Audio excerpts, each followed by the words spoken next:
Come on, Spivey. You're supposed to welcome everybody to the builder's call and you're mid-chew over there. So now you have to confess what you're eating and whether or not you have broccoli in your teeth.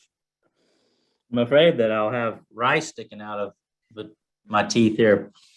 Yeah. I'm having a little bit of steak and rice in my 7-minute break between a meeting and a call. And I just don't feel like you're really in the holiday spirit, B-Dubs, if you're going to call me out like that in front of 1,000 of our closest friends. Okay. You thought about that? I have thought about many times the ways that my communication misses it with you at times. Yes. Oh, man. No, I am fired up. I know you are as well, B-Dubs. We got to hang out this morning and talk a little bit, and just, again, I want to express our gratitude for everybody out there, for all the holiday and Christmas cheer and cards and treats. It's just been, it's been really, really lifting and really encouraging, and just know that we're so grateful for each and every one of you that took a little bit of time to send some holiday cheer our way. And I know we're fired up for today's call. Blue Jacket award-winning George and Janet Matthews joining B-Dubs on the Builders Call here in just a minute. I know we're going to have Jamie Susie, Sarah Reineke, and Mr. Jacob Pogue on the national call talking about the who versus the how. I love this topic. Such a cool story. Don't want to take anything from that. I don't want to spoil it for Sarah out there, but she might be hearing about a significant promotion on the national call here in a minute. So congratulations and kudos to everybody involved in that agency that fought so very hard to pull off what is going to be one of the greatest stories told and heard around Symmetry for a long time. So I'm fired up for today, B-Dubs. I'm going to turn it over to you and finish my plate of rice. But I look forward to listening in, my friend. Thank you. All right. Welcome to the Builders Call, everyone. And I want to ask you as we start to step back for a minute and visit with me this tool that we call the Leader Mirror. And we ask the question, what is it like to be on the other side of me? How do people experience me? And there's three kind of phrases that we think about when we do this, right? Am I being reactive or proactive as a leader? Reactive leaders are often one level disengaged from things, passive, not kind of intentionally structuring your day, your calendar, your week, moving things forward and being proactive, right? Where are you at these days, being reactive or proactive? And the best leaders fall into reactivity. So don't excuse yourself a moment of sober honesty to actually evaluate and say, am I reactive or proactive? And then how about accidental or intentional? Are you doing, do you know why you're doing things, right? The difference between an intentional leader and an accidental leader is that an intentional leader knows why they're doing something. So almost to give you some homework towards the end of this year here, do you know why you're doing what you're doing? And do you believe in why you're doing what you're doing? And I do think being accidental, right? Most leadership, if we use a parenting analogy, and fully respect that not everyone are parents, but think about a parent-child relationship and think about most leadership, like most parenting, is accidental, not intentional. What that means is that we just kind of hope for the best output, right? We just like, well, we got these little humans here, we got to shape them, and we hope that it works out, right? Intentional parenting, you know why you're doing what you're doing. You're pouring things into your kids that you know are going to make a difference, right? I was really proud yesterday. My family had a Christmas holiday outing, and my youngest sons were talking about just these different principles that we instilled in them. And my one son was talking about, I had a phrase that I taught them growing up. Sometimes you've got to do the things you don't want to do to get the results you do want to get. And that's kind of become a mantra for my son, Connor, especially, but they both really like that one. And he was talking yesterday how he wants to go in the transfer portal in 2 years and transfer to Harvard and do a degree in quantitative financial analysis, an advanced degree from Harvard. I was like, son, go for it, man. Just keep plugging away. You're on a good track, right? Fun little rewards of things like when we're intentional as leaders, right? The same thing happens, right? We are filled with intentional leaders in this company from the top down, right? People that know why they're doing what they're doing. And then consistent versus inconsistent. And man, if there's one that's in the yellow for me these days, right? This can be so difficult, especially if you're a P personality type, if you've been around our personality language long enough, right? Man, it's tough to be consistent, and not to excuse anything, but just to stay on it. It's important to be those three things, right? Proactive, intentional, and consistent. So what we want to talk to you about today, why I pulled George and Janet in, is because I want to talk to you about, are you leading in the dark? Are you leading with data? And George and Janet, please, you can unveil senior vice presidents, blue jacket winners, leaders worth following, people that I have so much respect for and have had the privilege of working personally with. But, the two of you are leaders who have, as much as any leaders that I know, have done the hard yards of saying, you know what, we're going to become aware, right? So when we talk about being data-driven or leading in the dark, part of becoming data-driven is just simply becoming aware of what it's like to be on the other side of you. And you both have modeled that so well. So I'd love for you to talk about that. Just some of the origin story, we'll go origins on, just from a few years back, becoming aware of, here's some data points, even that you're picking up from listening to people that have helped you, that you responded to, and that you became more proactive in. So I'd love for you to kick us off and get to tap into your journey as we discuss this topic today.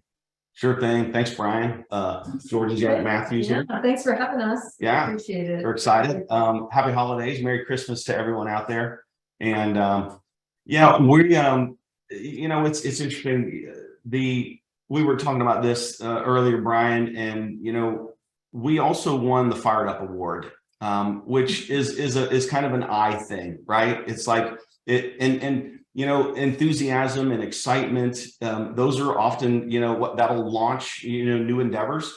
Oftentimes in me and Janet's case, we used our kind of the skills we'd learned up to this point had gotten us so far. And when you lean exclusively on that to take you to this next level, you're going to hit a ceiling at some point, right? And I think that's where, when you compare and contrast, the Fired Up Award to the Blue Jacket Award, they're night and day from one another, because, it goes from an I world, right? And it's about what we can do to how can we help others? How can we be, those leaders that work from the heart and work towards the better cause of our agents and those people that are leaning into it. And I think, that whole self-awareness piece starts with the willingness to self-analyze. And, and the data that you're talking about is so important, because, if we're working from the dark, if we're working from our history, we're working from what's gotten us up to this point, we're basically flying blind. Yes. And let me just chime in on that. I think that is so spot on point. You talk about self-reflection. So a lot of the tools that we're developing, and even you're going to see in late 23, some rollouts of some really upgraded data tools for agency building. Harvard Business Review did an article on self-reflection, and we teach this in Summit, by the way, in the Metrics 101 course, or it might be in the second video there, how that if you spend 15 minutes at the end of your day reflecting on that day, on your performance, on your priorities, on your productivity, you get a 23% boost in productivity the next day. So by hitting timeout and reflecting, it absolutely drives performance. Well, that's because you're able to actually adjust to the problems that you you're becoming more aware of performance gaps and barriers and problems that you maybe distractions, all sorts of things. So this whole thing about data-driven agency building and a lot of the work, again, that Mike Resma, Lucas from BI, and Sir Pritchett last week had an amazing meeting just on, how can we continue to drive really good data for folks to utilize. And again, reflecting on that data, to your point, gets, next level results. I appreciate you mentioning that. So spot on. Yeah, I think Janet's gonna she's gonna get into a little bit of that how important that bullseye of the EQ is in this equation, and of course with the QPI, that data helps us, and unfortunately it's any top performers got some level of ego, right? And it's that willingness to say, okay, what is it like on the other side of me, and be willing to push that ego aside and realize that stuff in the past, that's not going to get you to that level of influence, right? Because we go from, how attractive are we? How can we influence? And then how can we retain agents, right? And I think that's a journey in and of itself. Janet's going to kind of touch on that, kind of how that looked with us a little bit. Yeah. And before you do, Janice, what I want to say is, so this is, with George and Janet's permission, I'm not just sharing their data publicly in a shocking them with that. So Quality People Insights, you've heard a lot about this, right? This is an example dashboard that as a user that I get to look at for all of our different agencies and come alongside and help you kind of accelerate results. Now on this particular slide, this particular view, this is from your agency as a whole. The last time we did QPI, which was November 15th last year, your strongest areas were, number one, how people viewed and trusted the senior leadership of the agency and the organization, and your second one was retention. And that's actually really incredible, because not many of our agency leaders had retention as a really strong high score. And what that means, retention is, right, for those of you that are like, what does that really mean? It's just really about people's intention to say, this is a place where I'm a part of and I want to continue to be a part of. In fact, overall, you had 0 at-risk agents last year when you took your QPI, meaning no one was thinking like, man, this Matthews agency, boy, George is a curmudgeon. I'm out of here. Peace out, suckers, right? Like nobody was thinking that. In fact, you had an 89% engagement score, which according to industry standards, most organizations are well below 50% or below is the norm. And people like strive for the holy grail of 70%. And you guys are at 89%. And overall, all of our agencies are off the charts with engagement, which is amazing. But you've learned, how do you retain people? And Janet, I'd love to hear from you on what we know to be some of the really important hard work that you do that. So. Well, thank you for having us again. And thank you, Casey, Brandon, and Brian, for an awesome model that you've created, and a safe space for us to all share and be open and grow and not be judged. And we are direct to Symmetry by way of Kevin Purdy. I will tell you the scores were not that 4 years ago, 5 years ago, when we hit the reset button. There was a similar survey that went out then. And to take a look at us on the other side of us, 5 years ago, we were frustrated. Our business had gone down. We've been here 9 years, and we don't come from an insurance background, and we came in and shot up, became agency owners very quickly within the first year, and then business flattened out, and then it dropped every year for 3 years, and we were stuck at AO and 95% for many years, and had to take a look at ourselves. And it's not always easy doing that. It's very comfortable and easy to run. It's very easy to run and hide.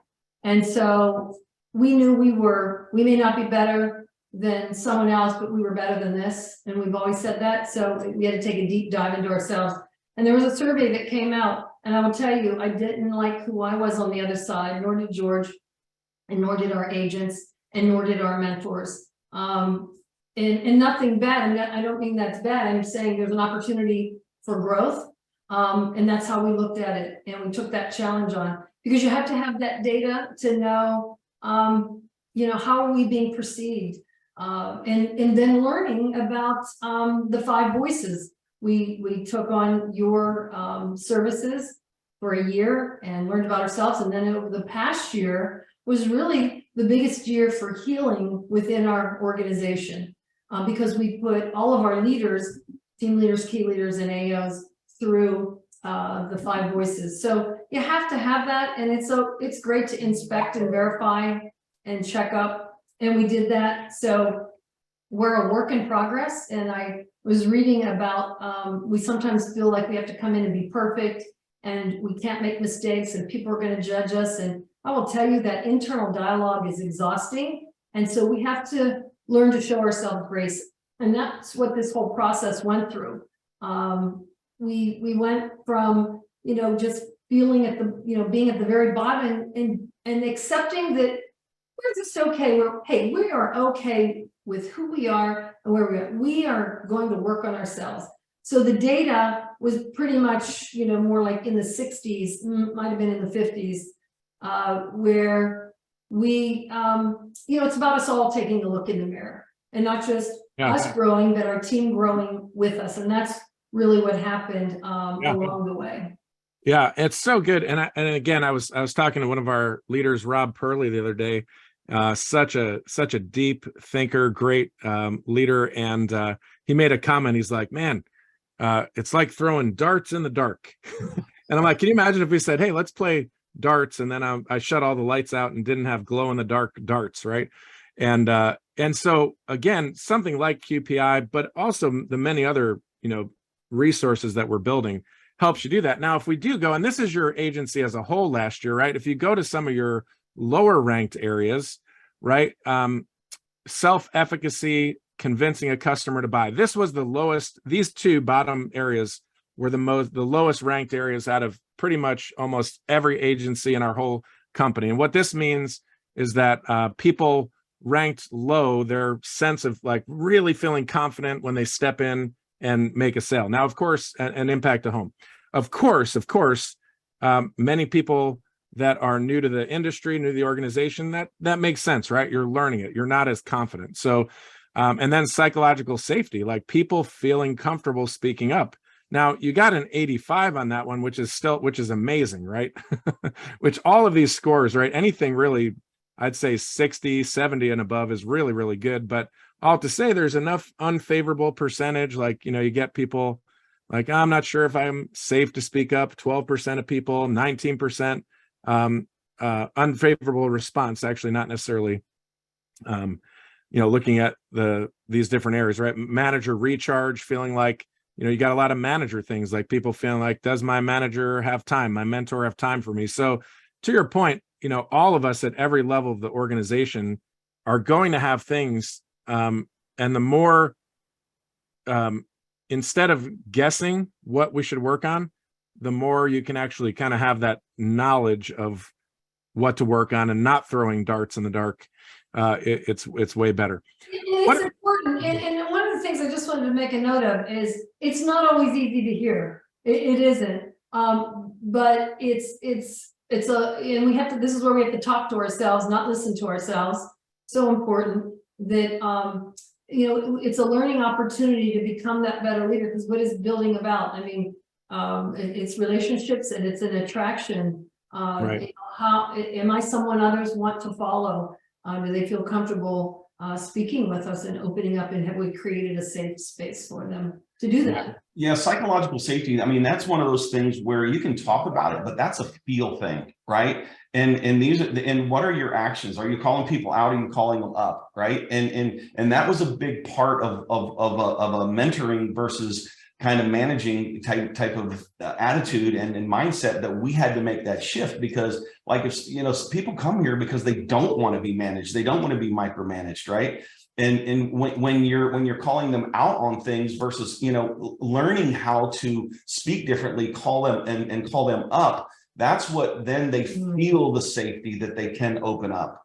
Yeah, it's really good. So just as we let me take a shift here for the next few minutes with you all and think about, in general, just improving the health and of your agency and driving results, because every agency builder is in the business of continuous improvement, right? And needing to kind of constantly evaluate what they're doing. Is it working? Why isn't it working?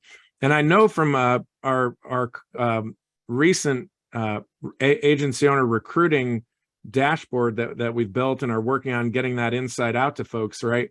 A lot of our top recruiters, right, they all have a system that allows them to understand what's working, what's not working, why it's not working, and being people that are in the business of continuous improvement, right? So for 2023, by the way, for some of you leaders, it may be good to actually get a couple books on this whole area of like, how do I improve my business? I can make a recommendation. I've got one off the top of my head is called The Goal, and I can't pronounce the author's name, but it's a book written about the manufacturing industry, but really, really helpful about just getting some good critical thinking. There's probably better ones, and maybe I can dig into that for y'all as well. But being a leader who improves your agency. So George and Janet, for you all, what are things that you look at, to say, how do you approach what's important of improving your agency? Because you made it to the top contract level last year, Blue Jacket winners, driving results, right? Improvement that drives results. How do you do that? What are ways that you think about improving your agency? Well, first, I think with us, it's not only self-awareness, but it's self-management of how we respond. I've had to learn to pause and not react in a lot of cases. We both have, because it's very easy. And that's one of the things that we've improved upon, is to put some thought about it before we respond to someone, and be mindful of how it might be received, and also learn how to manage our emotions around the events, and not be so reactive and take it personal. So, and it's all about constructive criticism. It's corrections more than anything. So yeah, I mean, let me push on that real quick, because I'm going to play devil's advocate a minute and say, man, we just talk so much around here about, even at the highest level of the organization, about like, you need to invest in yourself. You need to work on yourself. It's the most important thing.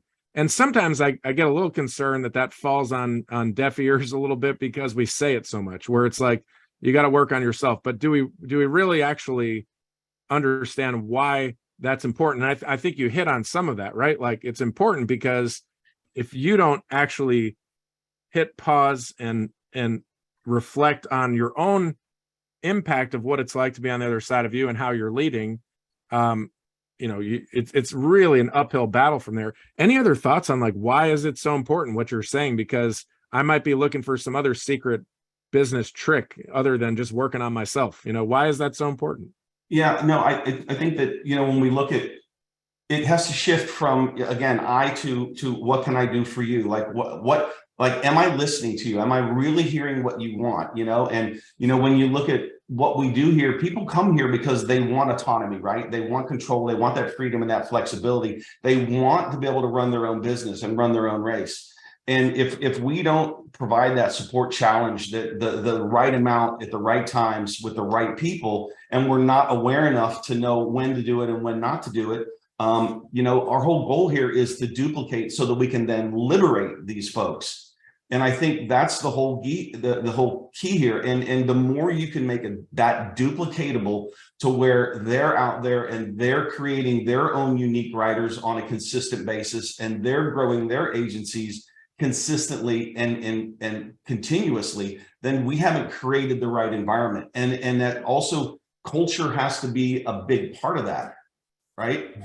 So no, I mean, I think it's important that like you said, we have to be mindful. The awareness is you have to stay aware at all times. Never leave that stage. Never get too comfortable, because that's when you let your guard down, and that's when things can happen. So, and it's exhausting by the end of the day, but if you're not exhausted by the end of the day, then you're not working on your leadership skills. And I think we have to have empathy, and we have to have perspective. Leaders have to have both of them. And the empathy is to show grace to ourselves and others. And the perspective is, what's it like to be in their shoes, and how would they be receiving it? That's right. Yeah. And that's why, leadership is simple and difficult, not complicated and easy.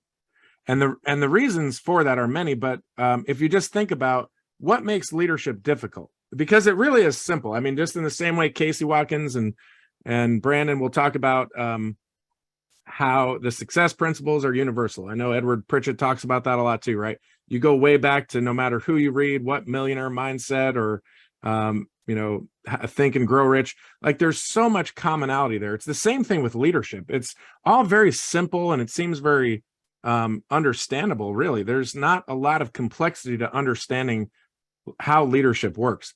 What's difficult is you can have a well-intentioned person who isn't intending to come across in a way that is arrogant or insensitive or uncaring, and they can still miss it because of the difference in other people. So you guys are spot on with just thinking through the value of emotional intelligence. And Google's research called Project Aristotle, if you ever want to Google that, ironically, you'll find, right, the healthiest, highest performing teams have this quality of people feeling comfortable to speak up, to disagree, to agree, to challenge. And as leaders, we've got to have that ability that skill set really to engage well and not be so one way in our communication, right? That's important. Yeah, so. That's huge. We had a tendency to be one way, and we had great intentions, and we had everyone's best interest at heart, but it wasn't communicating correctly because we didn't take them into consideration in the factor. And so when you begin to, and I tell people this all the time in our interviews, this is less about the sale of insurance. Anybody can learn insurance, and you will eventually through time. This is more about the study of human behavior, and we have to learn how to interact with one another, have that vision, because people want to follow someone with that vision. Yeah, that's right.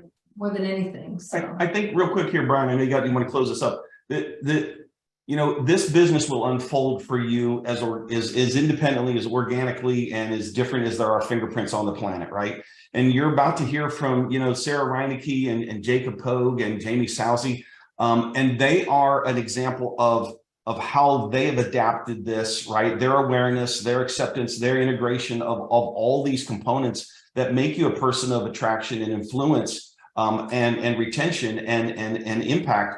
They've done it quick, right? We're the other example where it took us a little bit longer. My point in telling you this is it doesn't matter. As long as you're following what Brian Williamson is teaching us, and you never quit, it'll happen for you. Yeah. And always the thing you feel the most resistance with is the thing you have to lean into the most, because there is a lesson to be learned there. Yeah. Great book that we read is Emotional Intelligence 2.0. Great book. Yeah. A number of those, but It's great. Well, thank you so much. And let me just land by just talking about Quality People Insights, what we're trying to do here, and give you a call to action today based on this year's survey. So, we started this talking about, do I want to lead from data, or do I want to lead in the dark? Do I want to be a person who, like Rob Purley says, throwing darts in the dark? And all of this starts, first of all, with just being open to listening to the feedback of your team and not dismissing the feedback of your team. Listen, don't dismiss, right? And that happens relationally, not just through an analytics platform. But it is so much in our passion and heart to give you tools that accelerate problem solving and accelerate results. And Quality People Insights is one of those. I mean, who wouldn't want, this is actually let me go to yours, George and Janet. Right, who wouldn't want to be able to pull up a slide where you can go, man, our top strengths are in leadership and learning and development, and hey, our top challenges are in leadership, right? And come down, and I mean, there's so much to drill into in terms of like positive comments and things like that. So we want you to have great data to make great decisions. And so QPI is a platform that does that. And this year in 2023, I'm going to be doubling down on just making sure that we provide that. We did some of this last year, but now that people know what this is, we want to double down and give you great back-end coaching, direction, application of the platform. So for those of you that are on this call that are leaders, and actually anyone on the call, I want to encourage you to, first of all, take a picture of this slide, because if you've not yet filled out the Quality People Insights survey, this is the email address that you want to search. This is the email that the survey comes from. It's no-reply@orgacuity.com. So if you search QPI or Quality People Insights, you may not find that email. So that's just part of the vendor that we work with on the platform. Comes from their email, but you should see it once you find that email, that it will say Quality People Insights. So every one of you that are leaders on this call should have received one. So check your spam box, check your inbox, and go ahead and fill that out. If you're a newer agent that's just hopping on for the national call, you probably would not have received this. There's a cutoff of about anywhere 45 to 60 days where we pulled the data set, where if you search this and you don't find it in your spam or in your inbox, you probably didn't get it. But in the next few days, we're going to be, next week or so, we're going to extend the deadline to the 30th to fill this out, because we want that data for our leaders to lead from data, not in the dark, to not try to play darts in the dark, but to be able to know what's it like to be on the other side of your leadership in your agency and improve. And again, 2023, we're only doubling down harder on providing great tools that help you do that. So George and Janet, thank you much for your leading the charge here. And I'm going to kick it over to Spivey and Brandon for the national call. Thank you, guys.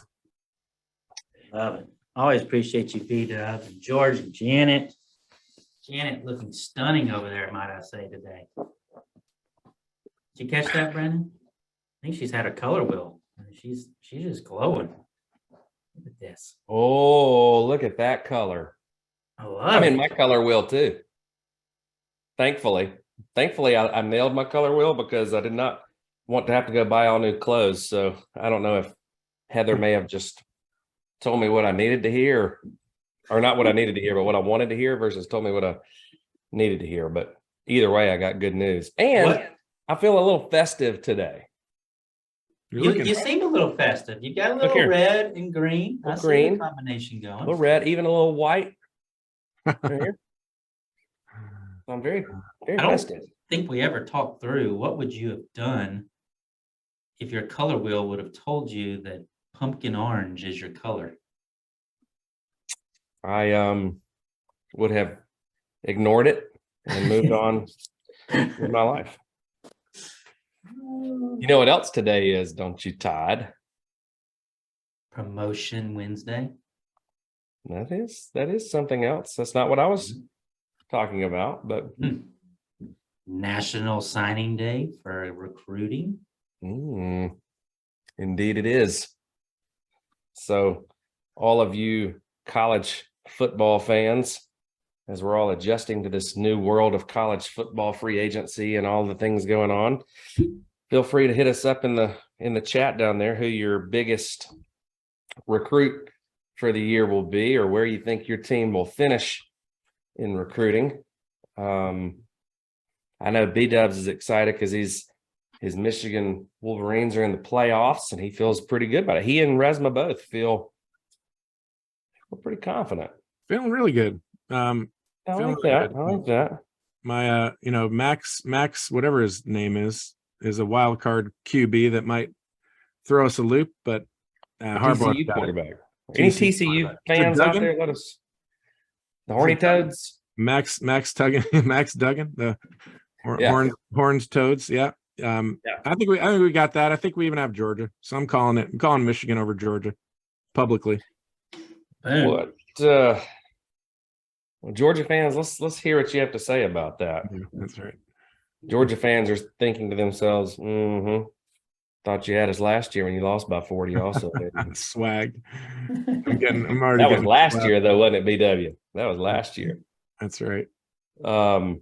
It's gonna be fun to watch. Imagine how much more fun it would be to watch if the 12-team playoff was here. Or are they moving to 12 or 15? I think it's 12.